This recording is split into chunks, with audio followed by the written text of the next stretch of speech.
Se você é estudante de fisioterapia ou até mesmo está pensando em começar a sua graduação, fica aqui que esse vídeo é para você. Salve rapaziada, meu nome é Danilo, sou estudante de fisioterapia, atualmente estou no 9º período da graduação e hoje quero convidar vocês a trocar uma ideia justamente sobre esse período, de graduação. E no vídeo de hoje eu quero falar para vocês quais foram para mim as 5 matérias mais difíceis que encontrei até hoje no curso de fisioterapia. O objetivo desse vídeo é demonstrar para vocês, de acordo com as minhas experiências, quais foram as maiores dificuldades que eu encontrei desde o começo da graduação até agora. Quais foram as disciplinas, as matérias mais difíceis, mais complicadas que eu enfrentei, quais são os assuntos que são tratados em cada uma delas e ajudar você, a que está começando agora, a ficar mais esclarecido e te preparar para o que você vai encontrar no decorrer da tua graduação. Lembrando para vocês que aquilo que foi difícil para mim, talvez não seja difícil para você. Cada um tem uma forma diferente de lidar com as matérias, com as dificuldades. Alguns têm facilidades com determinada matéria, outras pessoas têm dificuldades com outras matérias, e é assim que a gente consegue evoluir. Essas matérias que eu vou falar para vocês, tiveram amigos meus que conseguiu concluir a disciplina com a maior facilidade do mundo.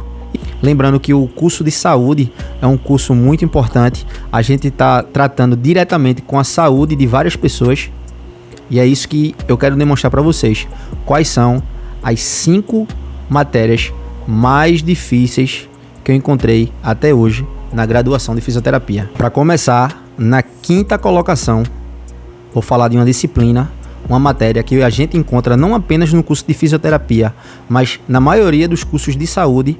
É uma disciplina muito importante, que vai ser uma das bases fundamentais para a gente dar sequência no decorrer do curso. E em 5º lugar, a matéria mais difícil, mais complicada que eu encontrei foi a matéria de patologia. Fisiopatologia, pessoal, é o estudo de como uma doença, como uma patologia interfere no funcionamento normal do nosso organismo. É uma matéria bem complexa, é uma matéria muito densa, onde a gente vai encontrar vários termos técnicos, a gente vai encontrar muita dificuldade porque é muito conteúdo, é uma disciplina onde a gente encontra muita teoria, a gente encontra um conteúdo muito denso. Eu sempre fui um aluno que eu sempre busquei muita prática, eu sempre busquei atuar, eu já queria entrar em ação, queria ajudar pessoas. E no início da nossa graduação é normal a gente começar estudando as disciplinas mais teóricas, que não envolvem nenhuma prática. Que é a partir daí, a partir dessas matérias mais teóricas, que a gente vai conseguir fundamentar a nossa prática, poder dar sequência na nossa prática clínica. A fisiopatologia é o estudo de como a doença ou uma patologia ela interfere no funcionamento normal do nosso corpo. A gente estuda sobre inflamação, a gente estuda sobre necrose, a gente estuda sobre apoptose, que é a morte celular programada. A gente estuda, pessoal, sobre a etiologia, que é a causa da doença.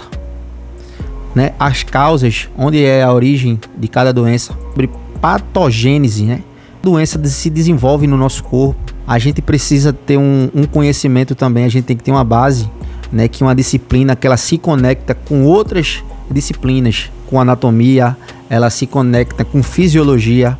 Então, para que a gente possa desempenhar bem, a gente possa se dar bem nessa matéria, é importante, é muito importante que a gente também tenha um bom conhecimento de outras matérias. É por essas e outras, pessoal, que eu coloco patologia em 5º lugar, difíceis que encontrei até agora na graduação de fisioterapia. Em 4º lugar, eu queria falar sobre a disciplina de farmacologia. Farmacologia é uma disciplina muito, mas muito desafiadora, pessoal. É uma disciplina que a gente precisa prestar bastante atenção.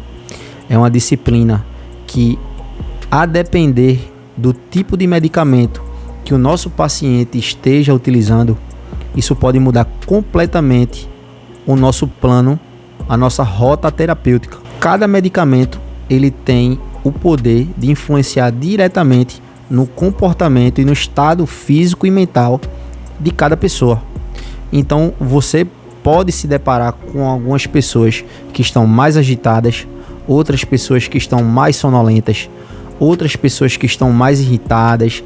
Enfim, a gente precisa aprender, pessoal, o conceito de farmacodinâmica, farmacocinética, né? Qual a interação que o medicamento tem com o nosso organismo, né? A forma de absorção, condução do medicamento pelo nosso organismo, a forma de excreção, né? Isso também é importante falar, é pouco falado, mas a gente precisa excretar, né? Esse medicamento, seja pela urina, seja pelas fezes. Nós tivemos a sorte de ter um excelente professor, tá? O professor Eduardo, que na época ele era coordenador de vacinação aqui do estado de Pernambuco. Um grande abraço, muito obrigado aí por toda a ajuda. E é uma disciplina que você precisa se preparar bastante, você precisa saber que você vai encontrar bastante desafio.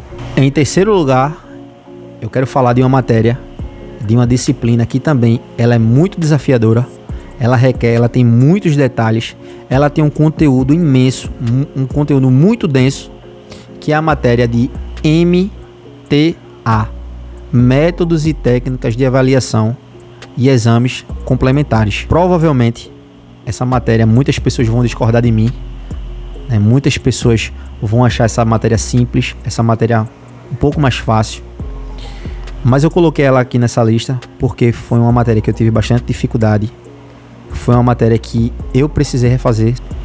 Olhando agora, já no final da graduação, já próximo do 10º período, hoje eu considero muitas coisas fáceis, porque eu já passei por vários estágios, eu já tive algumas experiências em algumas clínicas, consegui entender um pouco mais de como é que funciona a prática clínica em ligas acadêmicas, ou seja, todo esse percurso meu da graduação me deu uma bagagem, um entendimento melhor de como funciona. Mas MTA é uma matéria que a gente estuda sobre goniometria, a gente aprende sobre palpação, a gente aprende sobre sinais vitais. Na época foi bastante difícil, que a gente precisou aprender sobre o que é uma alcalose metabólica, um ronco, um sibilo, um crépito. É uma matéria bem desafiadora, são inúmeros testes que a gente precisa aprender. A gente aprende dentro da prática clínica, tudo sempre baseado em evidência científica. Você que está iniciando, você que ainda vai iniciar, que ainda vai ingressar na área da fisioterapia, você pode ter certeza que MTA vai ser uma matéria bem desafiadora, que você vai precisar prestar bastante atenção. Em segundo lugar, eu quero falar aqui de uma matéria que eu tive muita dificuldade de assimilar o conteúdo, tirei algumas notas baixas nela também, que foi a matéria de bioquímica. Pessoal, bioquímica é um conteúdo muito denso, é um conteúdo que você precisa prestar muita atenção, é um conteúdo onde a gente vai encontrar muitos termos técnicos, né, que a gente precisa dar uma revisada. Essa realmente é uma matéria que eu falo que a gente precisa ter uma base muito grande. Tinha dificuldade no ensino médio, né, que não conseguia assimilar direito. Realmente vai ter um pouquinho de dificuldade para aprender, né, para assimilar todo o conteúdo que a gente aprende na matéria de bioquímica. A gente aprende sobre metabolismo energético, né, como é a forma de quais são as fontes de energia que a gente tem. Então a gente fala muito sobre glicose, a gente fala muito sobre carboidrato, a gente fala muito sobre proteínas, reserva energética. Quais são as fontes de energia que o nosso corpo utiliza? A gente fala sobre regulação hormonal. Essa questão de regulação hormonal é muito importante também, né? A gente sabe que os hormônios, né, os nossos hormônios, tanto os hormônios masculinos como os hormônios femininos, né, eles têm uma atuação fundamental ali para o nosso dia a dia, para um funcionamento normal, né, do nosso corpo. No estudo da bioquímica, a gente estuda tanta teoria, mas tanta teoria, que a gente não consegue enxergar como a gente vai usar tudo aquilo que a gente está aprendendo, tudo aquilo na teoria, como é que a gente vai estudar, vai aplicar na prática. Embora que depois, lá na frente, a gente veja a importância, a gente saiba, né, que tudo aquilo que a gente está vendo é importante, principalmente para quem está lá no comecinho da graduação, não sabe como é que vai aplicar aquilo ali na prática, dentro de uma clínica, dentro de um hospital, dentro de um clube, seja lá onde é que seja o seu campo de atuação. Por essas e outras, eu coloco aqui a bioquímica, sem sombra de dúvidas, como uma das mais difíceis, mais complexas que eu já estudei. Enfim, chegamos, pessoal, à disciplina que eu tive mais dificuldade, sem sombra de dúvidas, em toda minha graduação. É uma disciplina que muita gente ama, que eu considero que seja uma das disciplinas mais importantes, uma das especialidades mais importantes, né, da fisioterapia, que é a fisioterapia respiratória. É isso aí, pessoal. Fisioterapia respiratória é bem complexa. Eu tive bastante dificuldade de entender. É uma disciplina, é uma especialidade, para falar a verdade, que você precisa ter muita responsabilidade. É uma disciplina que você está tratando diretamente de pessoas em estado grave, em estado gravíssimo, pessoas entubadas, desde crianças, adultos, até pessoas da terceira idade. Você precisa saber, né, sobre ventilação mecânica, recursos manuais que você pode utilizar, sobre exames, gasometria, troca gasosa, o funcionamento correto dos nossos pulmões, quais são as patologias que atingem essa capacidade, né, como ser humano, uma asma, o que é uma tuberculose, várias patologias que são provenientes de doenças cardiopulmonares, né? Para quem quer seguir na área hospitalar, para quem quer seguir trabalhando em UTI, é uma disciplina essencial. Você está lidando direto, né, com pessoas entre a vida e a morte. Nós tivemos a sorte de ter um professor excelente. Esse eu faço questão de falar aqui para vocês, que é o nosso professor Admilson Chaves. Professor, grande abraço, né? Eu acho que se não fosse a sua experiência, se não fosse a sua paciência, a sua capacidade de transmitir a informação, eu tenho certeza que a gente teria muito mais dificuldades, né? Então o professor, ele conseguiu passar pra gente muitas informações valiosíssimas, né? Com toda a experiência que ele tem de muitos anos aí trabalhando em hospitais, né? Então, professor, muito obrigado.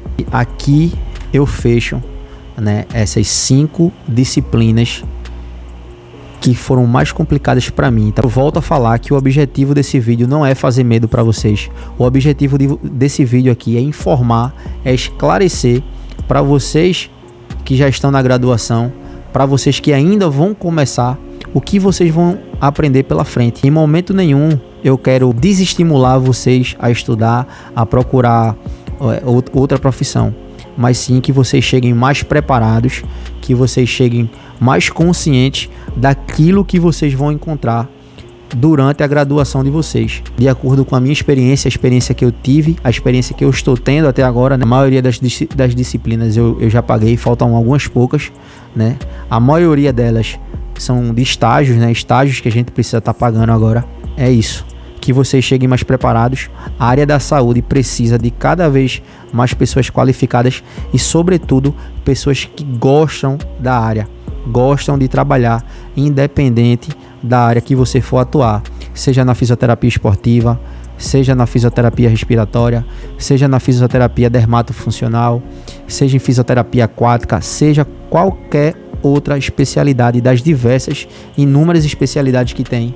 Seja uma pessoa que gosta, que quer trabalhar. Obviamente que o dinheiro é importantíssimo, a gente quer ganhar dinheiro, a gente quer viver uma vida mais confortável, mas venham se vocês gostam da profissão, se vocês querem se tornar profissionais da saúde. Essa aqui é a minha mensagem, né, final aqui desse vídeo para vocês.